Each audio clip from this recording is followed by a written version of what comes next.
अब बारी है स्टडी करने की कंपटीशन। तो व्हाट इज कंपटीशन? कंपटीशन मतलब आपका एक प्रकार का वॉर है। ओके, एक प्रतियोगिता है जिसमें किसी न किसी की हार तो किसी न किसी की जीत होती है, लेकिन अल्टीमेटली क्या होता है, ये नेचर में जो होता है उसमें दोनों पार्टनर्स को, जो भी पार्टनर कॉम्पीट कर रहे हैं एक दूसरे की, दोनों को आज नहीं तो कल नुकसान होता है। तो इसके लिए ये नेगेटिव टाइप के इंटरेक्शन में रखा गया है, क्योंकि दोनों पार्टनर को इस इंटरेक्शन की वजह से नुकसान होता है आज नहीं तो कल। ओके, तो कंपटीशन जो है वो नेचुरली ह्यूमन में तो सबसे ज़्यादा है, हर लेवल पे एक हमें कंपटीशन मिलता है, लेकिन नेचर में भी ओके अलग अलग लेवल पे। ये देखो, कभी कंपटीशन दो इंट्रा स्पेसिफिक लेवल पे भी होता है। ओके, और इसके लिए एक जो उनमें से जो सबसे क्या होते हैं फिट होते हैं वही सर्वाइव कर पाते हैं, तो उसी ये डार्विन के सिद्धांत को ही फॉलो करता है, सर्वाइवल ऑफ फिटेस्ट। तो एक पर्टिकुलर स्पीशीज में अगर आपस में फाइट हो रही है तो उसमें जो जीता वही सिकंदर होता है, तो उसकी वजह से पॉपुलेशन क्या होता है, बहुत ही फिर बेटर हो जाता है। लेकिन जब इंटर स्पेसिफिक कंपटीशन होता है उससे नेचुरली ये तभी होगा जब एक कॉमन रीजन, कॉमन फूड के लिए दो एनिमल जो है वो फाइट करे। इवन प्लांट्स के बीच में होता है, अगर बहुत सारे सीड अलग अलग वैरायटी के एक ही जगह पे सो कर देंगे तो सब सीड जर्मिनेट नहीं करते। उसमें जो सीड जो होता है ज़्यादा स्ट्रॉन्ग होता है, उसका एब्जॉर्प्शन कैपेसिटी अच्छा होता है, तो वो ग्रो करता है, बाकी सीड्स जो है वो जर्मिनेट ही नहीं करते। ओके, तो competition is the type of interaction where both the species are at a loss, मतलब दोनों का क्या हो रहा है, नुकसान होता है। So it is a process in which fitness of one animal या species type is significantly lower in presence of another species। ये तब होता है जिसमें जब एक स्पीशीज थोड़ा सा क्या होगा, आपका स्ट्रॉन्ग रहेगा, और दूसरा जो है उसके कंपैरिजन में वीक होगा। ओके, थोड़ा सा वीक होगा। तो ये इस पे भी डिपेंड करता है कि कौन से स्टेटस में दोनों स्पीशीज एक दूसरे को क्या कर रहे हैं, इंटरेक्ट कर रहे हैं। क्योंकि एक का पेट अगर पहले से भरा होगा तो शायद वो दूसरे के साथ इंटरेक्ट नहीं करेगा, उसको बोलेगा। जैसे शेर और आपका पैंथर या लेपर्ड, ये दोनों जाने दुश्मन है, लेकिन शेर का अगर पेट भरा हुआ है तो वो बिल्कुल भी इंटरफेयर नहीं करता है फिर लेपर्ड की एक्टिविटी में। ओके, थोड़ा सा हुल देगा, वो घुर्राएगा, लेकिन ज़्यादा एक उसको मारने तक एक उसके साथ कोई इंटरेक्शन नहीं करेगा। Okay, it occurs only in closely related species wherein they share the same type of habitat and the food resources। यानी कि competition generally similar type के species के बीच में होता है, इनका genus you can see what generally same होता है, या उनका morphology जो होता है वो आपका similar होता है। ओके, और सबसे इम्पोर्टेंट है कि they should be in the same habitat. यानी कि अगर कोई स्पीशीज दो अलग अलग स्पीशीज लेकिन दो अलग अलग जंगल में है तो फिर उनके बीच में कंपटीशन होने वाला नहीं है। तो कंपटीशन तभी होगा जब कॉमन हैबिटेट और कॉमन फूड सोर्स रहेगा। तो उसमें वाटर का भी हो सकता है, नदी भी अगर दोनों एक ही है, तालाब है या नदी से पीते हैं, तो नदी के आसपास आके वो एक दूसरे के साथ क्या फाइटिंग करने लग जाता है, मुझे पानी पीना है, मुझे पानी पीना है। ओके, तो interspecific competition is a potent force in organic evolution. तो क्योंकि इसी से अल्टीमेटली सिलेक्ट होता है, सिलेक्शन ऑफ द फिटेस्ट। तो सिलेक्शन ऑफ फिटेस्ट जो है इंटर स्पेसिफिक कंपटीशन की वजह से ही होता है। तो इसके लिए भी देखो, हर कॉम्पिटिटर, हर पार्टनर जो है नेचुरली उसमें वो अडेप्टेशन करता है ताकि फ्यूचर में वो ज़्यादा स्ट्रांग हो जाए और अपने एनिमी जो है या कॉम्पिटिटर को क्या कर सके, विन कर सके। ओके, से विन हो सके। So unrelated species can also compete for the resource. तो ज़्यादा करके कंपटीशन तो रिलेटेड स्पीशीज में होता है, लेकिन अनरिलेटेड स्पीशीज में हो सकता है, जैसे फ्लेमिंगो एंड फिश। देखो, फिश एकदम एक टाइप का एकदम एनिमल है, फ्लेमिंगो बर्ड है, फिशेज पाइसेस है। तो in some shallow South American lakes में they compete for the common food. उनका फूड कॉमन है, वो है जू प्लैंक्टन्स। तो जू प्लैंक्टन्स मतलब माइक्रोस्कोपिक आपका motile organisms, microscopic motile organisms, जिसमें अमीबा हो गया इंसेक्ट लार्वास हो गए, करेक्ट, देन अमीबा, पैरामीशियम, तो जनरली इंसेक्ट्स लार्वास को वो कंज्यूम करते हैं, ओके, या miniature you can see aquatic you can see small insects को वो कंज्यूम करते हैं, इंसेक्ट्स और वर्म्स को वो कंज्यूम करते हैं, ओके।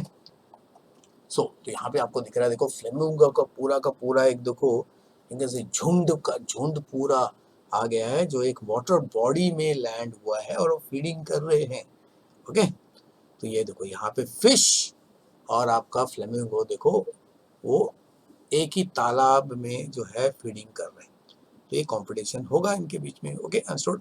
और इस प्रोसेस में फ्लेमिंगो मछली फ्लेमिंगो को डिस्टर्ब भी करेंगे ताकि वो एक दूसरे के जोन से चले जाए, ठीक है।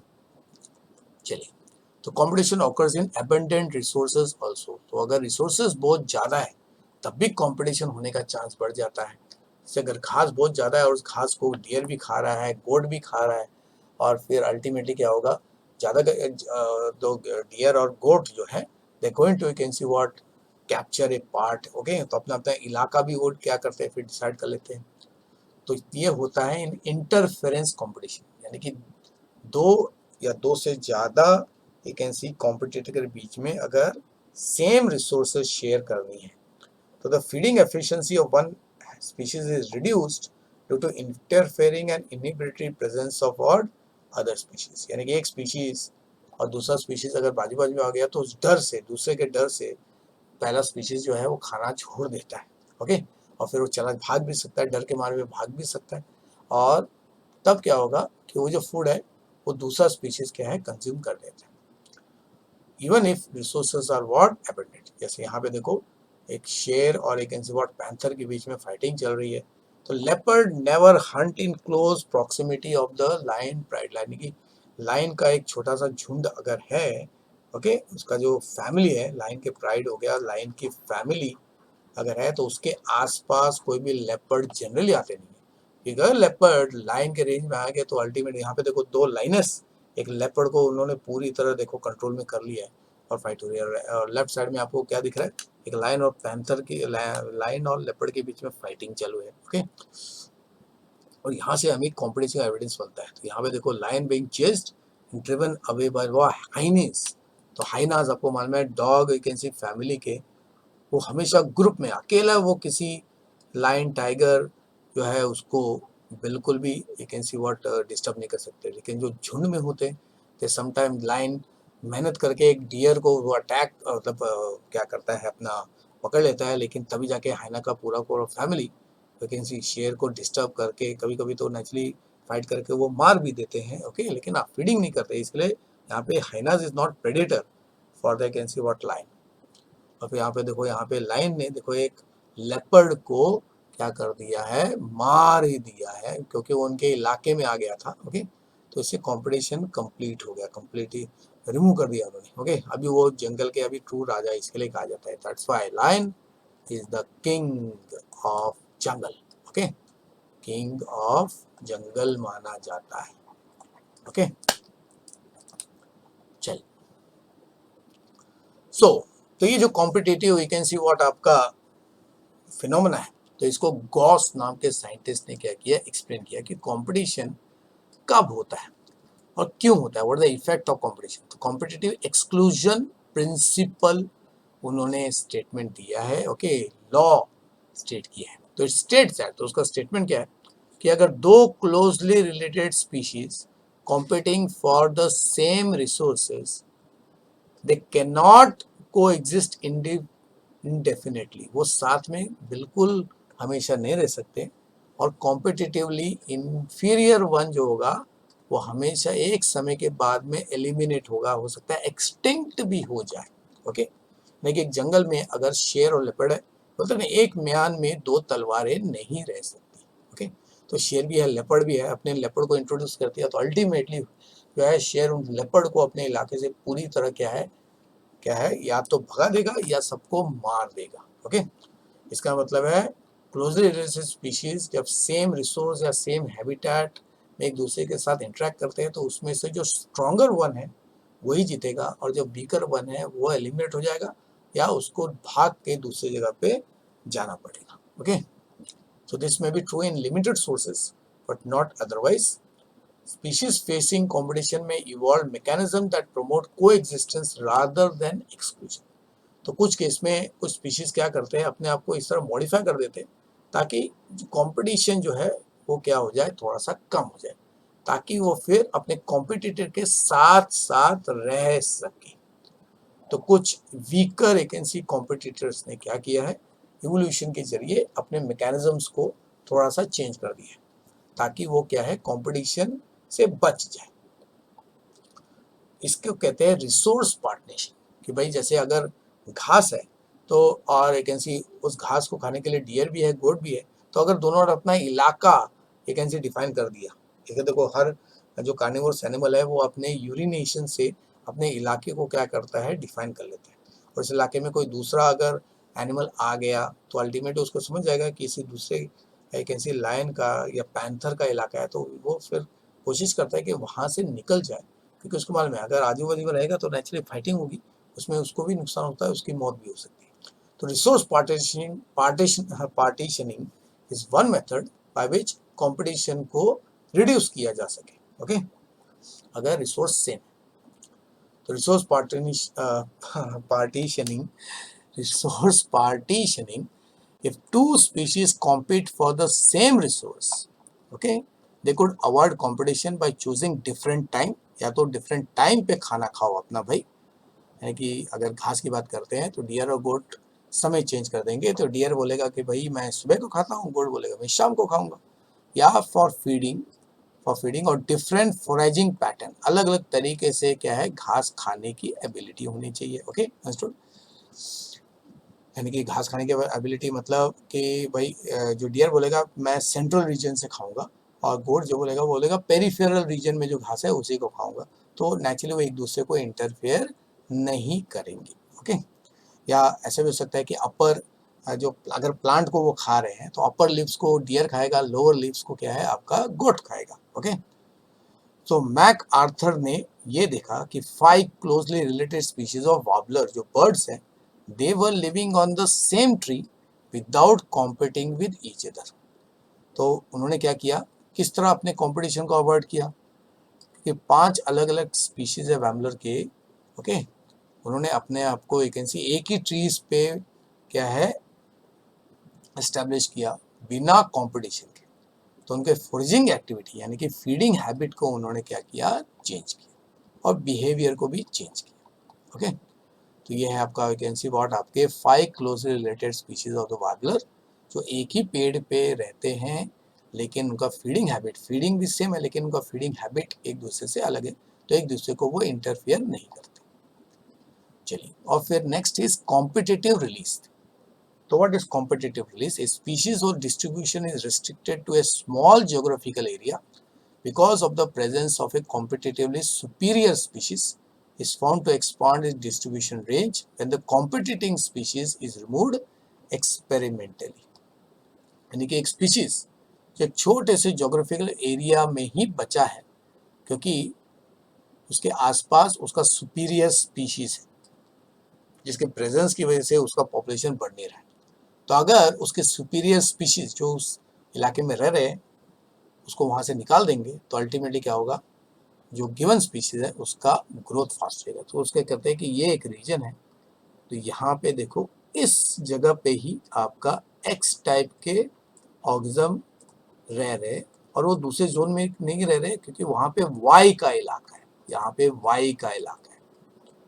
तो अगर आपने वाई को अपने एरिया से निकाल दिया, ये सारे के सारे वाई अगर निकाल दिया, तब जाके एक्स जो है इस एरिया में आएगा। ओके, क्योंकि उसका डर निकल गया है। ओके,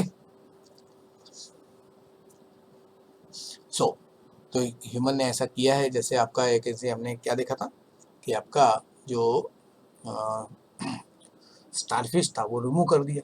तो स्टारफिश रिमूव करने की वजह से क्या हो गया कि इन्वर्टिब्रेट्स का पॉपुलेशन बढ़ गया, लेकिन ओवर पॉपुलेशन की वजह से अल्टीमेटली उनका इंडिविजुअल पॉपुलेशन एक एक करके फिर खत्म हो गया और एक्सटिंक्ट हो गया। इसके लिए predation is also very important to control the population of what other species. Okay, तो यहाँ पे एक एग्जाम्पल, यहाँ पे दूसरा एग्जाम्पल दिया है कि abandoned tortoise in Galapagos Island become extinct within a decade after goats were introduced on the island. तो गैलापागोस आइलैंड जो फेमस है फॉर डार्विन्स रिसर्च, ओके, यहाँ पे उन्होंने कैन सी व्हाट अलग अलग वेराइटीज के प्लांट्स देखे, एनिमल्स देखो जो मेन लैंड से थोड़े से डिफरेंट दिख रहे थे, फिंचेस बर्ड्स को उन्होंने स्टडी किया, ओके, तो वहाँ पे नेचुरली टॉर्टोइस यू कैन सी रहते थे, और फिर गोट के इंट्रोडक्शन की वजह से ये टॉर्टोइस खत्म हो गया, कि गोट और ये टॉर्टोइस उसी एक common you can see what grass को ही खाते थे, ओके, और गोट की फीडिंग एबिलिटी टॉर्टोइस से फास्ट थी, तो ये वो आपका टॉर्टोइस जो आपका प्लांट खा रहा है, और गोट देखो अभी यहाँ पे आपको क्या दिख रहा है कि गोट जो है उसी टॉर्टोइस के ऊपर खड़ा हो गया है, लग रहा है आपको, यस, और यहाँ पे है आपका गोट, देखो गोट पेड़ों पे भी चढ़ सकते हैं, तो उनके ओवर फीडिंग हैबिट की वजह से टॉर्टोइस का खाना क्या हो गया, खत्म हो गया। चलिए, फिर Connell field experiment show that on a rocky sea coast of Scotland एक लार्ज साइज का सुपीरियर बर्नैकल, तो barnacle is highly you can see what आपका बहुत ही मतलब होल्ड फास्ट वाला एक एनिमल है, ओके, इन्वर्टिब्रेट, जो शेल्ड रहता है और वो अपने टारगेट एनिमल के बॉडी से चिपक जाता है परमानेंटली, उसका खून चूसता रहता है, ओके, फूड चूसता रहता है, तो dominates the intertidal area and exclude the smaller बर्नैकल्स from that zone, यानी कि बड़े साइज के बर्नैकल्स, ओके, के वजह से छोटे बर्नैकल्स जो है वो एलिमिनेट हो जाते हैं। तो देखो तो यहाँ पे लेफ्ट साइड का जो है वो है सुपीरियर टाइप बड़े साइज का, और राइट साइड में जो है वो आपका स्मॉलर टाइप, ये स्मॉलर, ये क्या है आपका बिगर, तो बिगर बर्नैकल्स जो होता है दे एक्चुअली व्हाट आपके रिप्लेस द स्मॉलर बर्नैकल्स, ओके।